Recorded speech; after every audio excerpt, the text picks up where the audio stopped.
Today's question comes from Katie in Michigan. She says, I'm engaged and my fiancé currently has $15,000 in debt that he's paying off. I am debt-free and currently have $18,000 in savings. Once we're married later this year, I would like to pay his remaining debt, but I would like for us to still live below our means until we pay back my savings. He doesn't agree with this plan. Uh-oh. Help! Oh, boy, George. Exclamatory help at the end there. Yeah, for sure. Well, Ken, I am inclined to agree with Katie that it's important we refill this emergency fund, but I don't think he sees it as that. No, and the problem is they're engaged, and they're in the final countdown, right? Oh, and boy. You don't want to kick the can down the road and deal with this after marriage.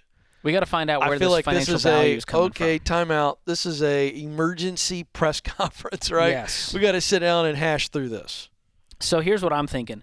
Right now, he sees it as her plan and his plan. Yeah. I think we need to get on our plan, and that means he needs to understand where she's coming from. Right. I don't know that she's explained, hey, this money is my emergency fund of 3 to 6 months, and if something were to happen, I want us to be protected from whatever happens in the economy, a job loss, HVAC needs to be replaced, whatever it is.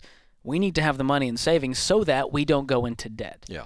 And so I think we need to have a mindset shift, and that's one of the beautiful things about Financial Peace University. When you go through it as a couple, you now have a shared language that you can use to communicate. You understand where each person's coming from. And so I think that would be a great next step for them because currently they're on different wavelengths when it comes to money. And I feel like I'd like to have a one-on-one with this young man. He's yet to discover the universal truth, happy wife, happy life. And, he needs to figure this out, Yeah. Not only because of that, but because it actually is the right decision. But, come on, man. Figure this out. You got a really level-headed fiance who's she's trying got to money help in the you bank, out. no debt. She's clearly doing something And right. well, she's paying off this knucklehead's debt, which I appreciate when they get married. I appreciate that. It becomes our money and our financial mistakes. Yeah. This, Katie, I got to tell you, this is a full stop.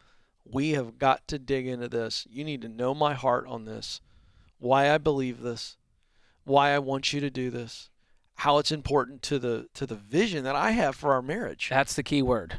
What is the vision for our family when it comes to money? Yeah. And I think once they nail that down, everything's going to be great. But right now, this feels like a solvable problem. Yeah. Oh, it absolutely is. But it is a red flag.